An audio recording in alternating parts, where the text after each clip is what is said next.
Alright, here we are back once again with the Macintosh Performa 6200 CD.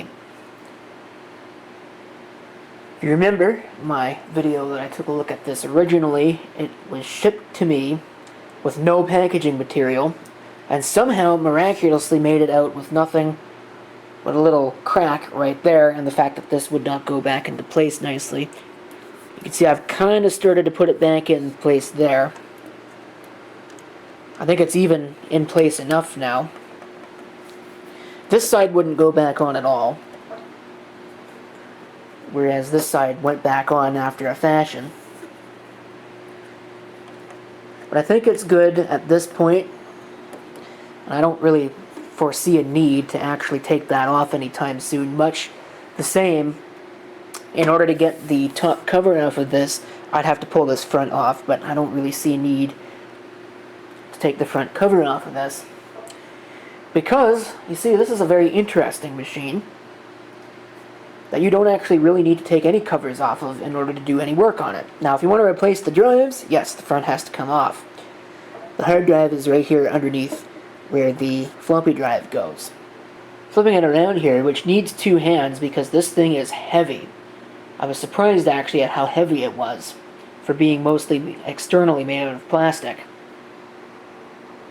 This thing takes a lot of its design cues from the Power Macintosh 5200, which is basically what this is. However, this is the desktop version, as opposed to the all-in-one. Even still, it's the same machine architecturally. Really, it wouldn't be too out of place to think of this as a Power Macintosh 5200 with the monitor shaved off.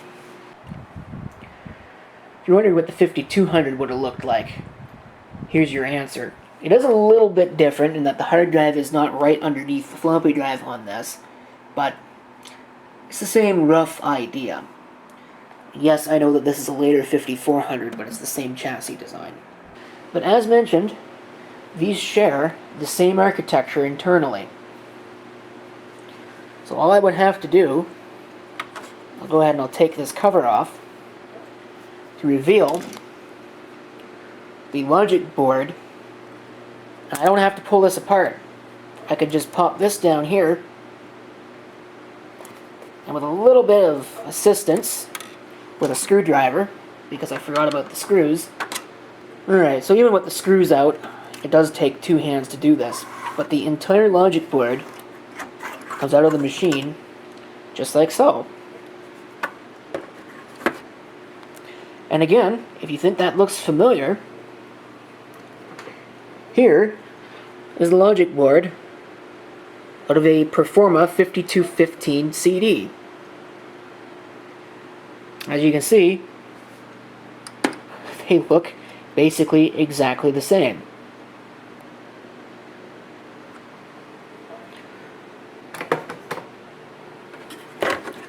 So if we take a look at this, there's your PowerPC 603 processor. I believe this is basically exactly the same, except in this case this is a Motorola PowerPC processor.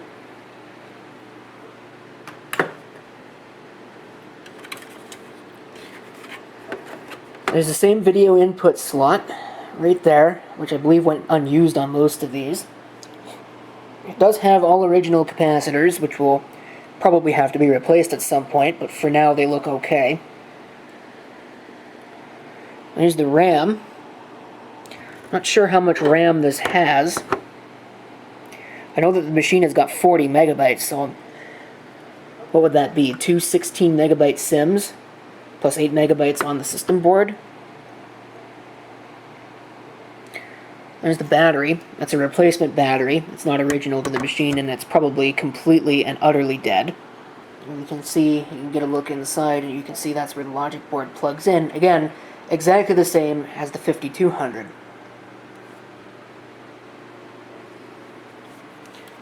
The one problem I've got with this is you can see that it's got a fair amount of corrosion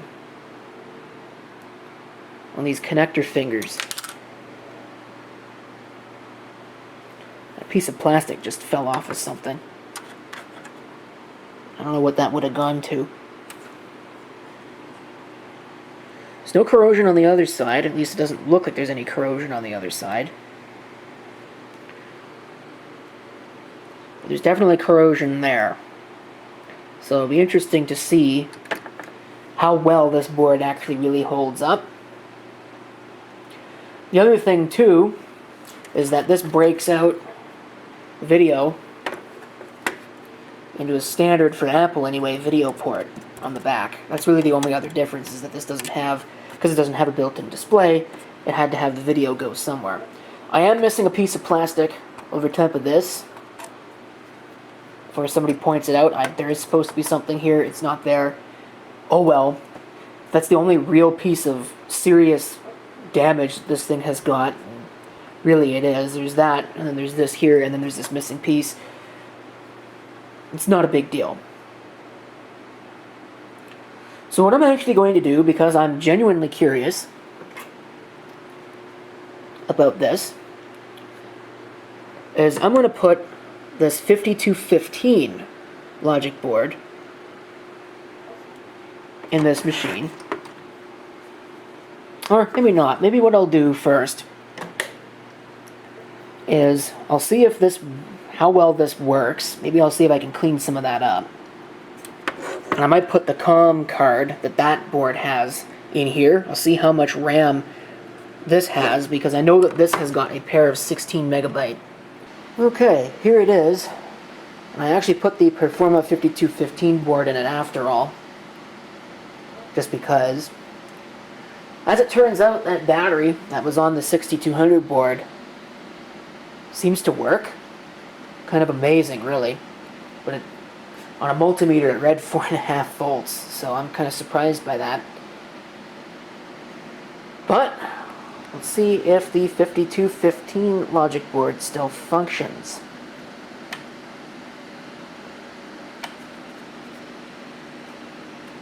Or if anything works at all. That's weird. The soft power wasn't functioning. But there it is. So I don't know what's up with that.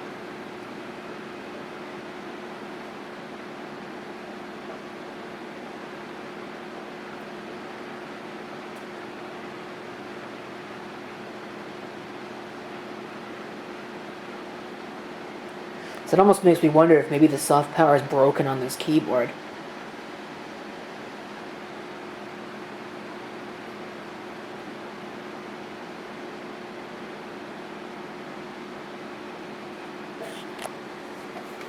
Oh, didn't completely lock up. Yep.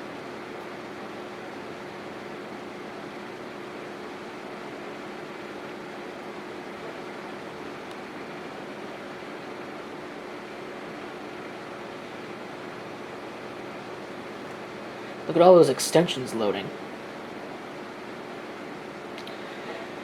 Like the 5200, because it's the same board, these machines are kind of crippled. With a 64-bit processor on a 32-bit bus. Your clock is not set to the correct time.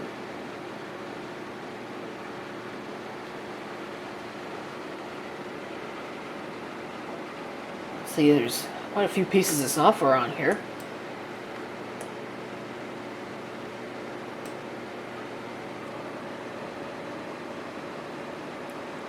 "32 megabytes of built-in memory."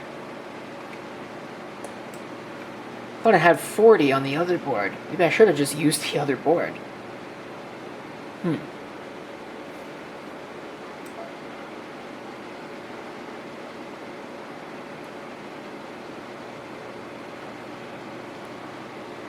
Yeah, I thought that this doesn't have a system profiler or anything like that.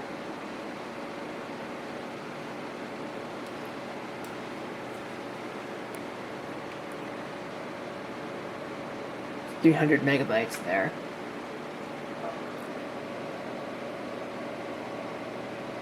Kind of interesting. I don't know if that's normal. I can go ahead and I can set the date and time here.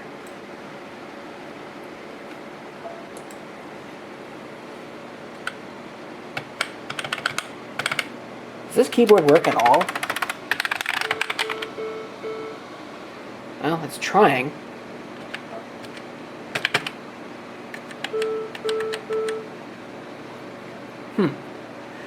Well, today is the 8th of February. No, it doesn't seem like this keyboard is really working, so maybe this keyboard's bad. Obviously, this isn't year 2000 compliant or anything like that.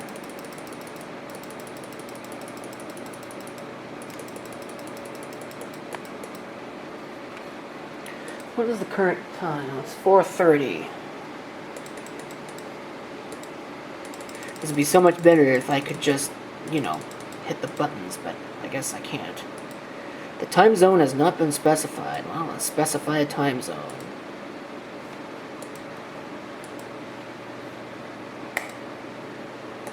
It's not on daylight savings time, and it's not 11 o'clock in the morning. Oh, that's a little weird.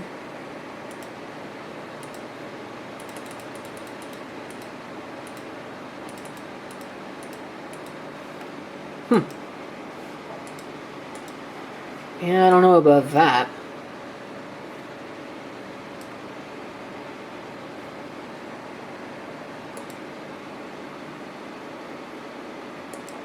Oh, no wonder. Yeah, this keyboard's not working. Let's change it back to normal. How about that?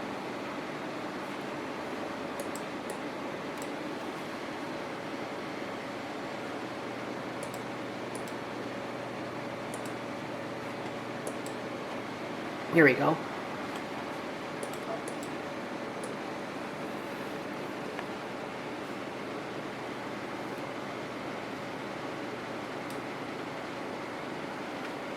It's got a couple of telephones. I think I had those on another Macintosh at one point.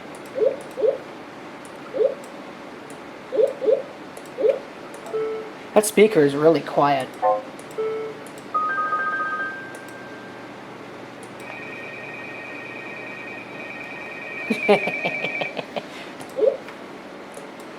Yeah, not a very good speaker.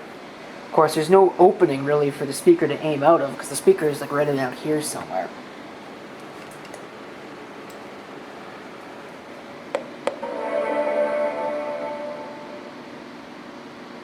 It's pretty muffled. Is the optical drive eject? Yep. Sort of. Did get a little bound up there. Probably because, again, this is a little bit busted.